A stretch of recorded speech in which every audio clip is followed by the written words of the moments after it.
What is up, fam? Agent O here with another superhero movie review.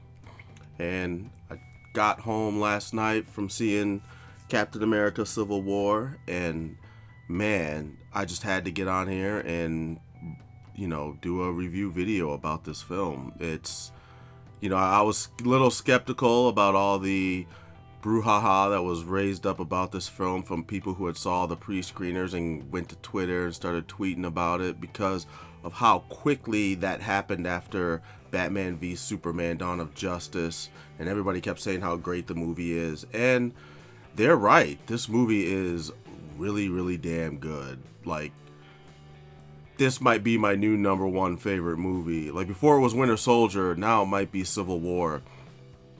There's so much I got to talk about, and I wish I had written down an outline so that I didn't forget any of my talking points. But I'm just gonna go at this off the top, and hopefully I remember everything I wanted to talk about, because there's a lot, and hopefully I can keep this review under 30 minutes. But before I start, I always want to say that if you're interested in this film, you should go out and watch it first. Just go see it first. Don't even look at any reviews. Go watch it first, then come back and check out the reviews to find out what other people thought.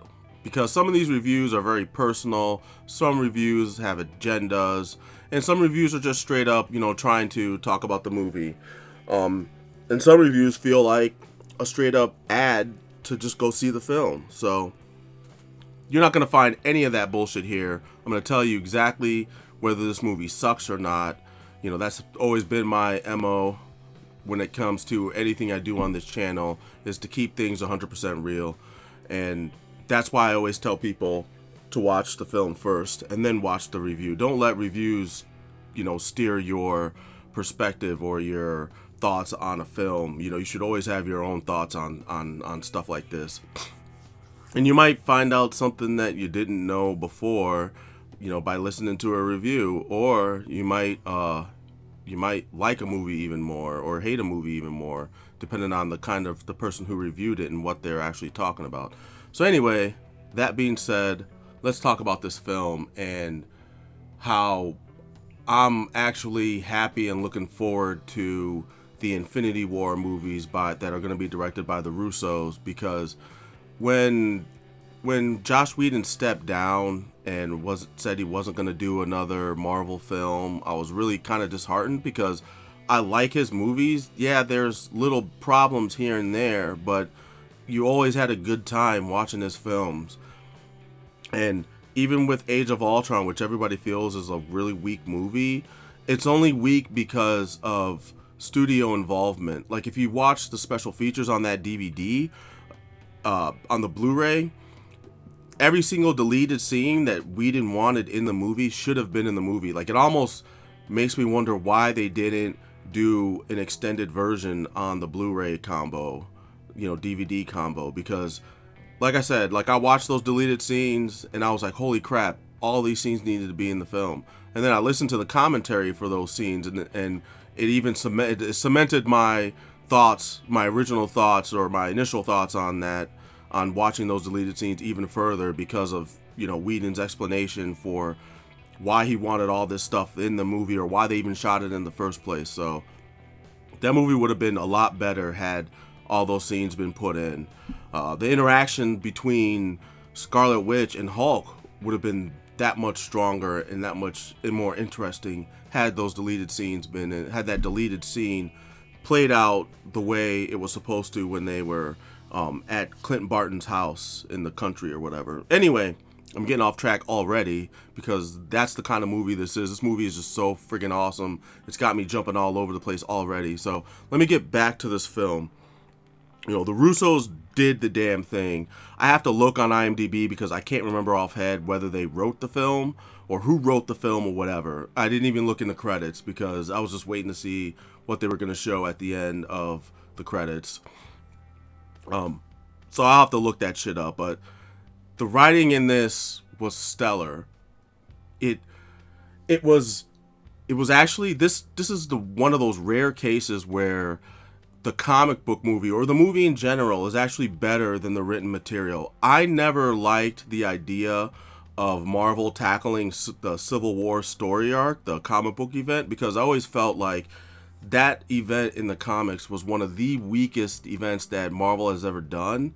Even though for some reason a lot of people love that event and it's ranked pretty high as far as superhero events go, and I never understood why, because for me, in order for that, like when I as reading because I read the entire arc, I read all the tie-in arcs and everything with that series, with that comic event, and in order for it to work, several characters had to act way out of character, including Tony Stark, because Tony Stark he's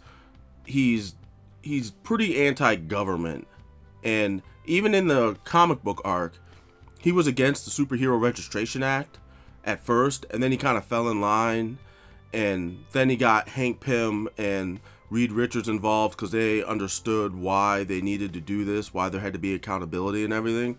But then they started doing things that were way out of their character, and it was to the point where even the Fantastic Four was briefly broken up because Sue Storm, Johnny Storm, and Ben Grimm were like, "Yo, this isn't you, Reed, and this isn't like what we're about." Some of the things they were doing, like when they cloned Thor, and they helped Hank Pym build that super prison in the Negative Zone to house all the superheroes and villains that didn't want to go with the Registration Act.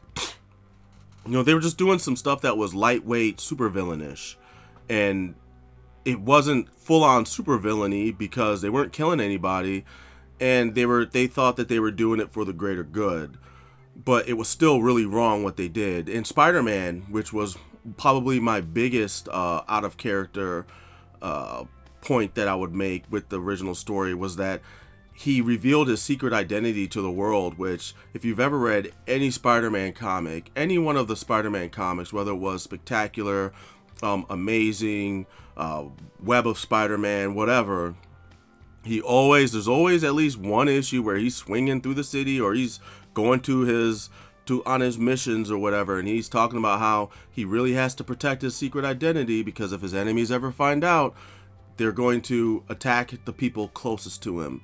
And in the comic, he sides with Tony originally, and as a olive branch goodwill type of gesture to why this Superhero Registration Act works, he revealed his identity to the world. And then what happened immediately after? His enemies found out, Kingpin found out, and had his Aunt May shot. So it was like, you knew this was gonna happen. Why did you do it? If you reveal your secret identity to the world, you must be ready for the violence as well. Like, it makes no sense. So that was why I hated that story arc. But with this movie, they actually wrote it in a way that it completely works. It completely worked. They show, like, I think they even showed this in the trailers, because granted, there's going to be spoilers, I forgot to mention, but you'll see, if you're watching the video, you'll see that I have it labeled that there's going to be spoilers anyway. But in the trailer, they show that, there's a lot of collateral damage that happens when the Avengers fight their battles, and there's people that get hurt and get killed, and there needs to be accountability for that. And they show all their mistakes. They show all the things that happened when they weren't around, or they were too busy in the battle to notice. And it all kicks off when the Scarlet Witch protects Captain America from getting blown up by Crossbones, who decided to just go suicide bomber on him when he lost the fight, and it accidentally blows up a building that has Wakandan people in it that were in Nigeria on a goodwill mission. And so all those people died, and so it finally got the UN together to even do this thing that they called the Sokovia Accords, because of how bad shit went down in Sokovia with Ultron and everything, which was the Avengers doing. And that's why, Tony Stark's doing, it was his fault because all this had happened in Sokovia. So they had to start holding the superheroes accountable, and they had to start working more with the government and not being so, I guess, fringe. Even though all the things they showed, because they show them all the events that the Avengers go through, and it's kind of like, well, these events are like extinction level events in the sense that like the world isn't going to end, but it could very well end, and it's so bad that if they hadn't done something, then things would have been even worse. So like their examples, I'm kind of like, well, if they weren't there, shit would have hit the fan. But I still understand what they're saying. They need to be better. They need to strive to not lose any lives, and that's fine. That makes sense. But the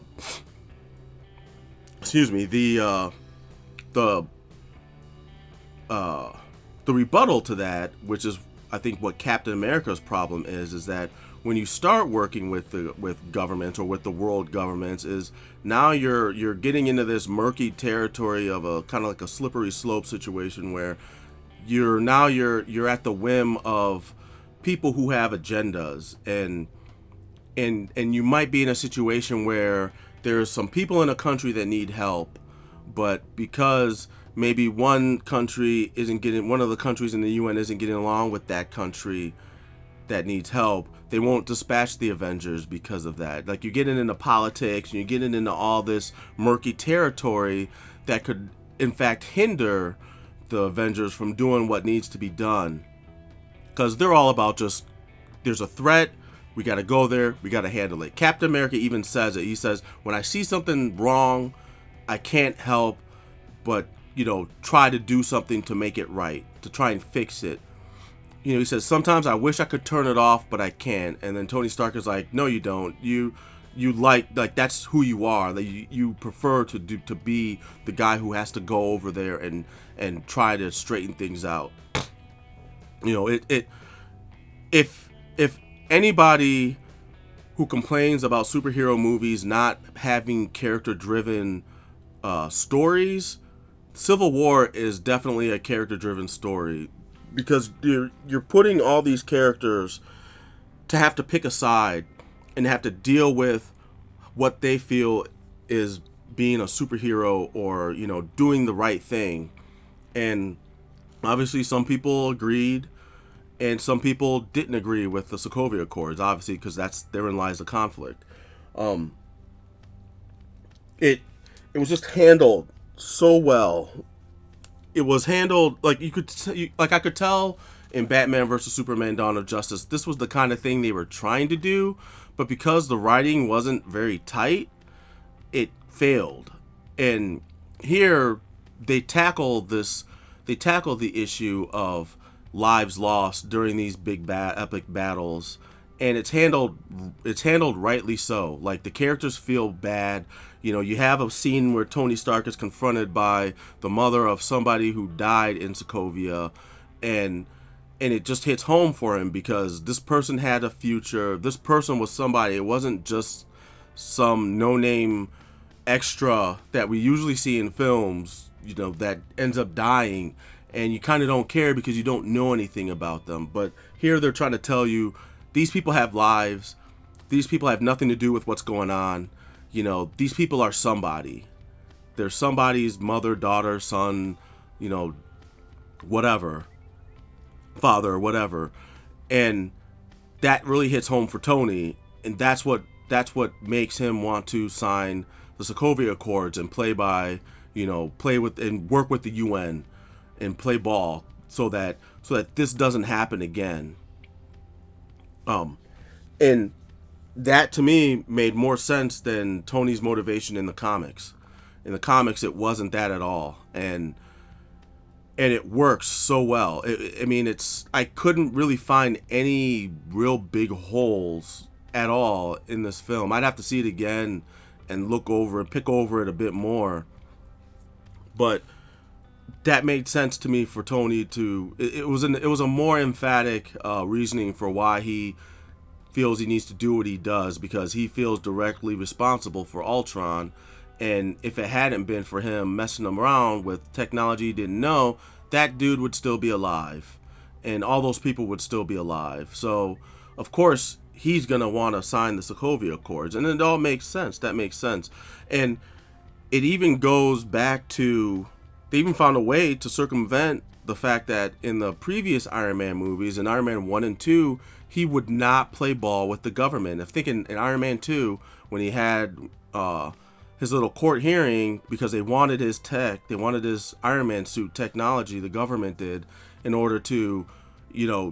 use it for military purposes. He was like, no, because it's my tech and I'm the only one who should oversee it, because he doesn't want his tech being used to hurt other people in a way that was not intended. Because we all know our government would straight up take Iron Man suits and go out and just fucking take over the world, because that's what our government does.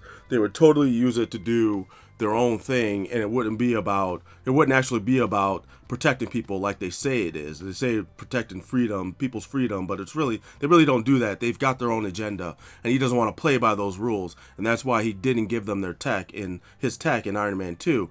But Iron Man 3, he has a change of heart. I'm sorry, not Iron Man 3. In Civil War, he has a change of heart, and he wants to work with the government so that these sort of lives that are getting lost don't happen again. And that makes sense. It totally makes sense.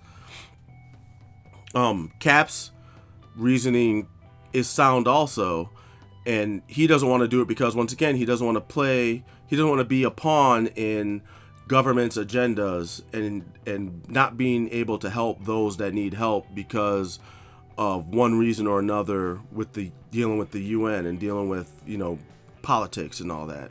And those are both valid reasons. Like, and every character in the movie gets a chance to speak on why they chose their side, or how they feel about accountability. Like, Rhodey even tells Cap that he's being arrogant about his about the fact that he's not really taking people's lives into account and just focusing more on righting the wrongs and not making sure that people don't die in the process. But it kind of makes sense, because Captain America is a soldier. This is how soldiers are trained, and their minds are tuned, because that's the training, that's the indoctrination that the military puts in our soldiers, unfortunately, is to only think about the objective, and only think about the winning and doing what you need to do as a soldier, basically. So you have all this back and forth commentary, and it by all the different characters, everybody, all the superheroes involved, and it's actually really dope, because it tells you, without beating you over the head or without blatantly writing it out for you, that there is no right or wrong answer to this, to the Sokovia Accords. And it doesn't spell it out for you at all. And I really, really dug that, because I think really good storytelling is when you can give somebody an idea, or you can portray an idea and not have to completely spell it out for the viewer, and the viewer can still figure it out for themselves, whether they realize it or not. And this was done expertly, I think, in this film. This is what I think they were trying to do to some extent in Batman vs Superman, but ultimately failed, because the writing just wasn't where it needed to be in order to touch on these concepts and these ideas and these character conflicts that superheroes have to deal with all the time. And that was something that I thought was just expertly done. I jumped off track because I meant to talk about the characters first. And, once again, Chris Evans kills it as Cap. He is Captain America. Robert Downey Jr. is Iron Man. There's really nothing else to say. They all come through and do their performances well. One thing I really dug about this film was how they gave a lot of the supporting characters some shine time. More so, like, when they shined, they really shined. Like, and I was like, man, finally Marvel's getting it. They're making sure that all their characters look good on screen and are doing something and are playing a part and aren't just being, background decoration. because now that makes more people want to like these characters, maybe check out their comic books, maybe pick up that merchandise. It's not just the main 3 or 4 characters that are doing everything. Everybody's playing a part, and everybody looks cool doing it. And I was just surprised how dope in the beginning of the film, during their first mission in Nigeria, when they had Falcon doing all kinds of dope stuff. He's flying, crossing the stream, kicking people. He was using his wings to block bullets, and as a temporary shield. Like, it was like he was learning from Cap, and how to use his tools and his defensive weapon capabilities and all that stuff in order to, take down enemies. And of course they had Scarlet Witch, they had, Black Widow. Scarlett Johansson was doing her thing as Black Widow, and you could see how in the short amount of time from Civil War to now, they all work well as a team. Scarlet Witch was unfortunately the catalyst that she was the final nail in the coffin, basically. Her mistake was the final nail in the coffin that started the Sokovia Accords, and she deals with the fallout in her own way, because she feels it's kind of like what happened there is kind of like an extension of how she's felt since she's gotten these powers. Is she feels like she's the same person, but now everybody sees her with the powers, and all they see in her is fear, because and Vision explains to her that's just human nature. They don't see you for who you are. They see you and they're scared, and that's just the way human beings are kind of wired, and it sucks that that's the way it is. But he was trying to help her do the right thing so that people could see that she's not a threat, basically. But all these things were just handled so well. I really dug Black Panther, obviously, because I'm a big Black Panther fan, as you know. And even at the end of the film, I was talking with my friends that I went with, and they were talking about giving their thoughts on the film and everything, and they were like, man, you know what? Everybody kept saying Spider-Man stole the show, and man, I think it was Black Panther that really stole the show.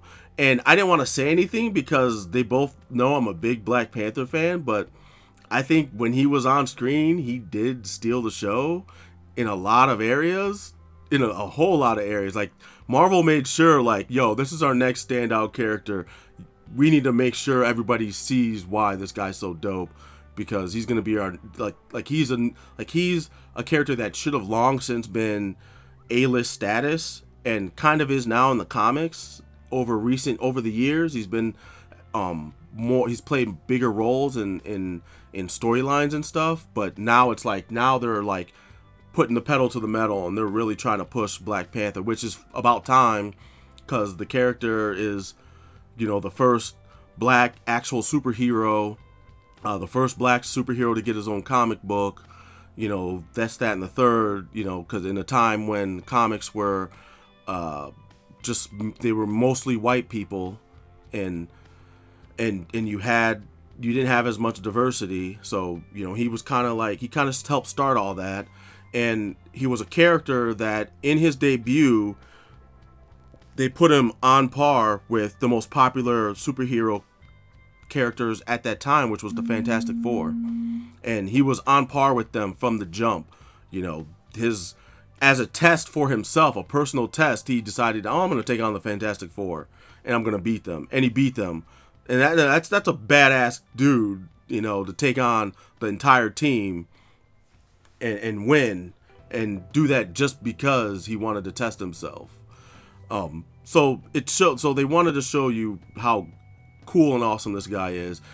Chadwick Boseman played the part perfectly. I dug his accent. He didn't talk like this the whole time. He had an actual accent. He didn't talk that generic African stereotypical accent that they use in all these movies. He actually kind of sounded a little bit like Nelson Mandela to me in the way he enunciated certain words and stuff. And it was fine. It was totally fine. It actually felt better than Will Smith's accent in Concussion. Not saying Will Smith did a bad job. I just, for whatever reason, it just wasn't believable to me. But I think Chadwick Boseman's accent was actually more believable. It worked more for me than uh than than Will Smith did. And maybe that's because Will Smith was trying to pull off a Nigerian accent, and Chadwick Boseman was doing a bit more of a West African accent. I don't know. In any case, it worked, and his character was awesome. T'Challa was really, really intense in this film because, they used this story arc to kill off his father, T'Chaka, and he was on a one-man mission to find who was responsible and make sure he got. And it all worked. It all made sense, and you had a really good time watching him do it. Even at the very end when he confronts Zemo, and he sees how vengeance has consumed everybody, and he decides, like, you know what, vengeance is not gonna, this isn't gonna happen to me, and he decides not to kill Zemo, and then Zemo tries to kill himself.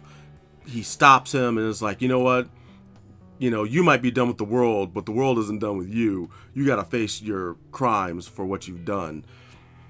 And it was really awesome, and you start to see Panther as a hero and not somebody who's in this situation and is just reacting to the situation. He did, you see him do heroic shit, and that was awesome. I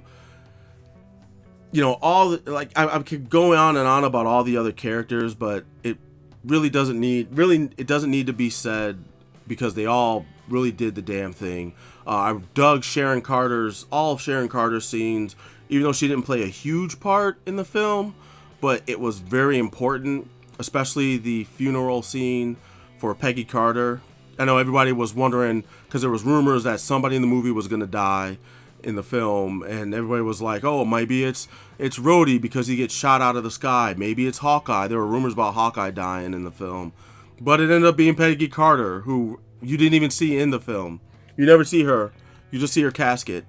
But she said something, but her eulogy, which was read by Sharon Carter, they actually used a line from the Civil War comic, which was like one of the best written lines. I have to admit, as much as I don't like that event, it had a really good line in there from the comic book that was actually said by Captain America, but in the movie they had Peggy Carter say it. It was something Peggy Carter had said, and something that Sharon Carter always remembered and repeated it during her eulogy speech. And the quote that they used in the movie that was from the comic book is, Captain America says, it doesn't matter what the press says, doesn't matter what the politicians or the mob say, doesn't matter if the whole country decides that something wrong is something right. This nation was founded on one principle above all else, the requirement that we stand up for what we believe, no matter the odds or the consequences. When the mob and the press and the whole world tell you to move, your job is to plant yourself like a tree before the river of truth and tell the whole world, no, you move. Now, they changed it up a little bit in the movie, but it's basically the same quote. And I was actually pretty geeked that they used that quote in the film, because it is a standout quote, and it's something Captain America would do, and I thought it was awesome that they used it coming from someone else who Captain America respected and loved, and it kind of helped Captain America completely decide that, yes, I do believe in my stance against the Sokovia Accords, and I'm going to do whatever I can to help other people see that this isn't the right way. We do need something better, but this isn't the way. It's already being used in a way that it shouldn't be, because, they're going after Bucky, and it's just shoot to kill, and they're not even trying to, I'm jumping around, but they're not even trying to find out the truth or why he even did what he did. They're just going to straight up squash whoever they feel is responsible for for the bombing that happened at the UN and that killed T'Chaka. And it was a really cool scene because, you know, even though he was sad that Peggy passed away, he was still in conflict with himself and with everything that was going on. You could tell, like, he's sitting there and he's kind of lost in thought because he doesn't really know whether what he's doing is right, even though he feels it's right. And then to hear the quote, you know, helped him completely decide, like, yeah, I do feel like I'm doing the right thing, and I'm going to fight for what I believe is right. And it's a really good moment, and I think it was another character defining moment on top of many character defining moments with Captain America. It's why I think the Captain America movies work way better than the Superman movies, the Man of Steel movie, even though they tried with Man of Steel to try and give you a slightly different take on Superman, and in some ways it works, but they just do a way better job portraying Captain America than DC has done portraying Superman in the films, at least in these recent past couple films. So I hate to compare the two, but you know, Captain America and Superman, they're the infallible, incorruptible, uncorruptible, you know, pillars of the superhero community or whatever. And you have to kind of, you can draw parallels between the two. And when you see how one is handled in the way that he's supposed to be handled, and the other one isn't so much because they keep dropping the ball on them, you can't help but compare the two. So I'm not doing it out of hate, you know, or I'm a Marvel and I'm against DC, because I like both. I'm more of a Marvel than I am a DC fan, but I can enjoy both and put aside my preferences to get into the comics, because there's characters in the DC universe I like. I feel like there shouldn't be a rivalry, and and it's kind of stupid when fans get so heated over it. But anyway, really awesome scene in Civil War. This movie has just been one of those rare occasions you can just say the movie was actually better than the book. Like, in every single way, they took everything that was wrong with the comic book and made the movie better for it. The movie was better because of it. And trying to remember everything I wanted to talk about, because I'm kind of drawing a blank right now. Oh yeah, there is some bad things about this film. Mainly the villains. Once again, Marvel kind of dropped the ball on the villains, and I can't even say kinda. They did. Crossbones, I wish they hadn't have taken him out when they did. Kind of wish he could have been able to stick around, maybe put him in jail until another time when he breaks free and can cause the superheroes trouble again.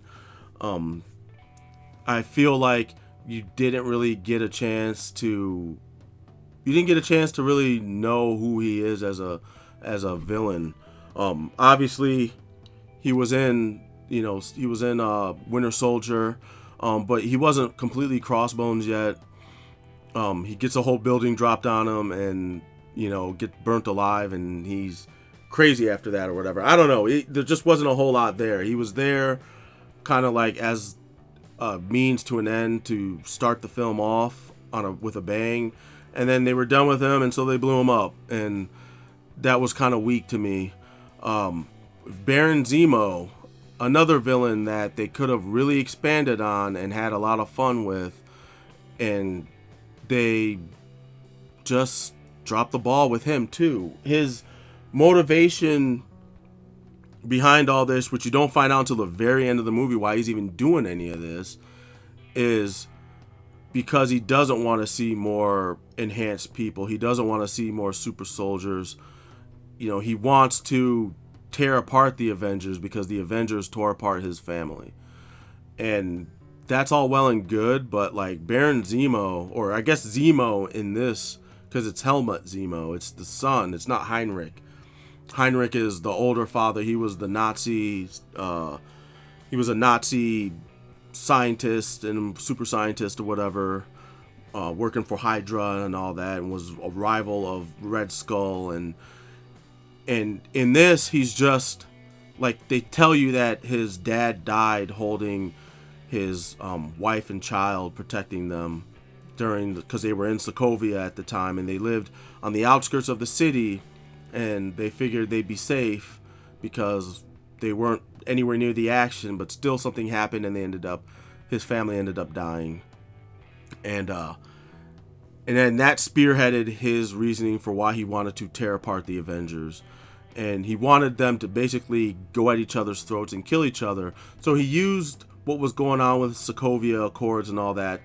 He used it to his advantage to kind of, because they're already on edge and they're already kind of splintered. And he used his plot in order to push them completely over the edge. And by the end of the film, the Avengers are pretty much done. Like, some are in prison, the others that sided with Tony aren't working with Cap, and so Cap basically frees the prisoners, the Avengers that were in prison, and they're pretty much, I guess, going to be the secret Avengers now, because they're working against the law now. They're going to be fighting crime and saving people. You know, they're a fringe group now. Basically, they're felons. Fugitives for justice, if you want to call it that. But that's what they're going to be now, and so that's why I said the Secret Avengers. But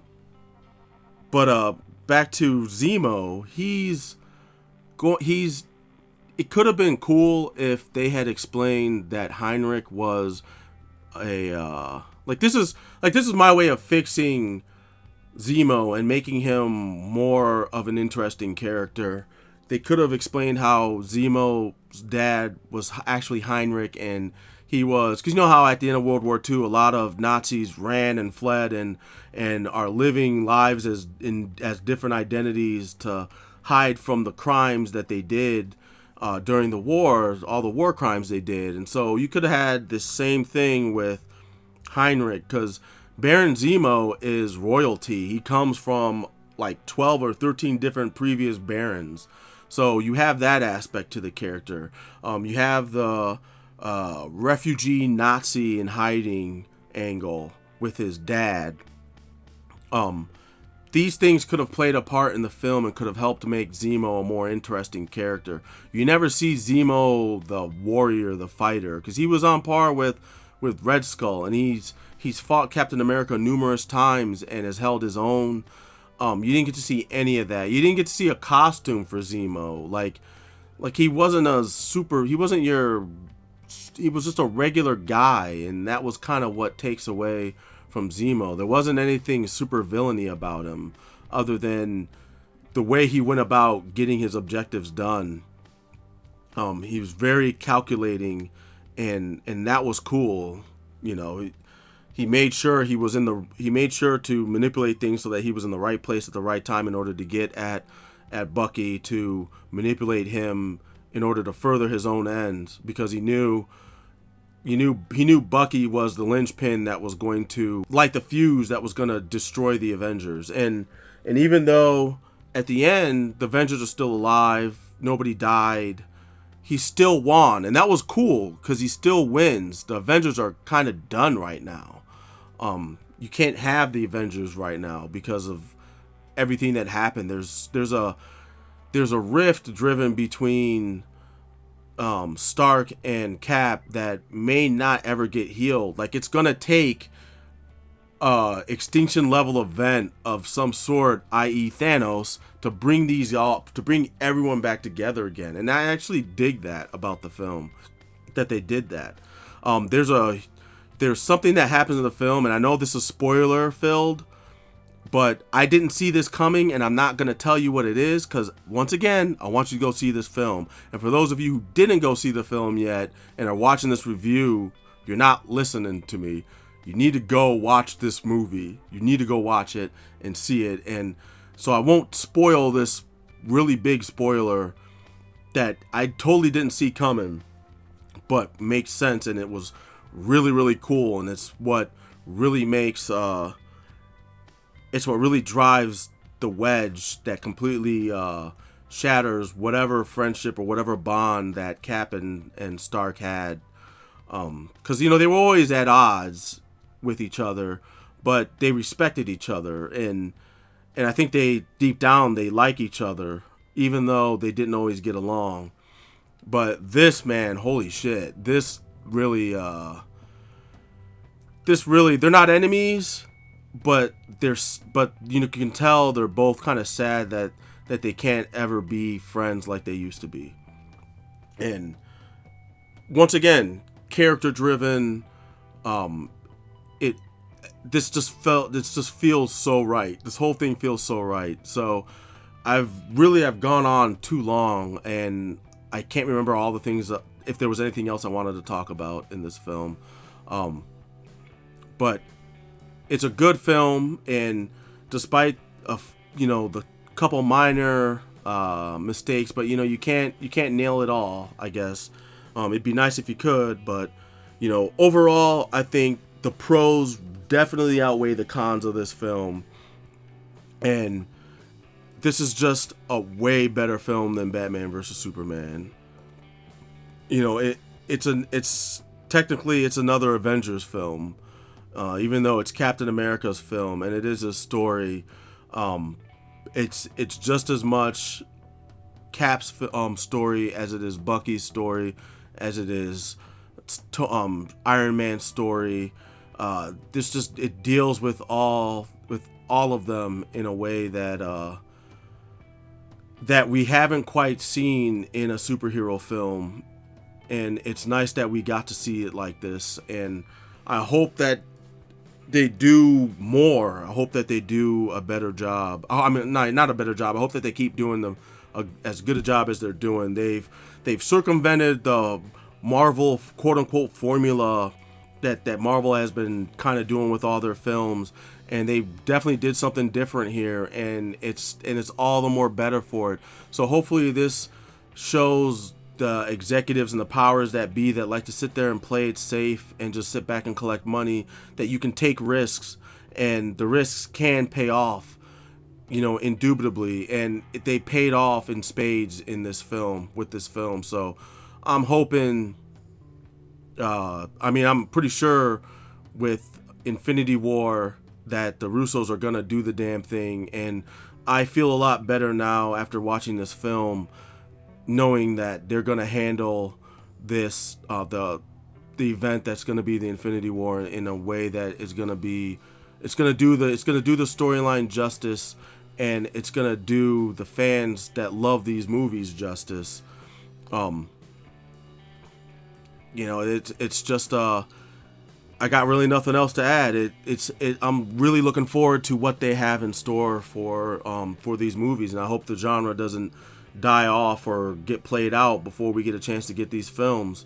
I'm looking forward to the Black Panther film, because even more now than I was before.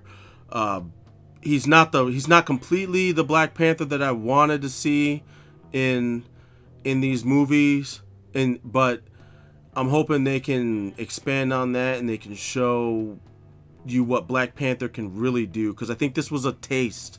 This was just a little appetizer for what we're going to see in the Solo film, and I'm looking forward to that too, man. It's going to be fun.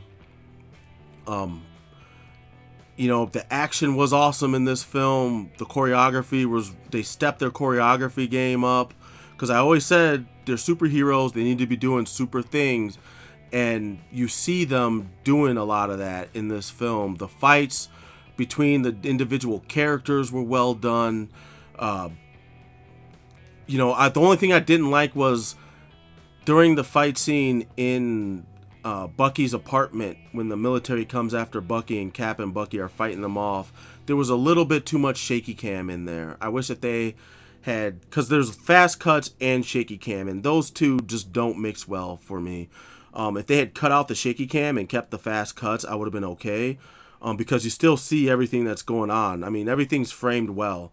I saw all the action that was going on in the choreography, and it just, the shaky cam was just a bit much, and disorienting a little bit. But other than that, all the action was great. Spider-Man was entertaining. I don't think he stole the show like a lot of people did. I think some of the other supporting cast members were doing a better job of stealing the show than Spider-Man. There was times when Ant-Man, was stealing the show, and then there was times where Falcon was stealing the show, and then there was times where Black Panther was stealing the show, and there was, you had Natasha, you had Black Widow doing her thing and stealing. To me, there was a couple scenes where she stole the show.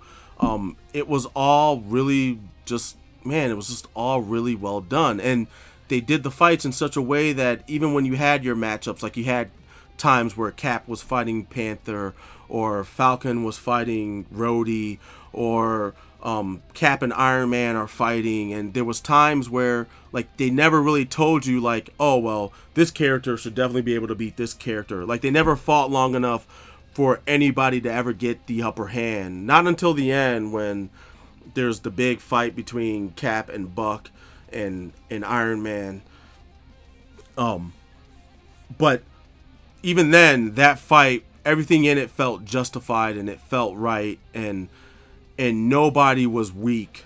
Like, nobody felt nerfed like they have in previous Marvel films. I mean, there were fights between the heroes, between certain characters, that should have been completely one-sided, and in this case, it felt like they were paying attention to that, and they made sure to show that, it might not work out the way a lot of us think it would work out if so-and-so fought so-and-so. So, I mean, just overall, I really enjoyed this movie. This movie was just really fucking good.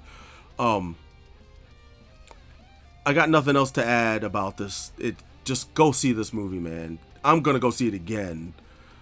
Maybe even 3 times. It might be 3 times that I'll see this movie in the theater. But that's gonna do it, man.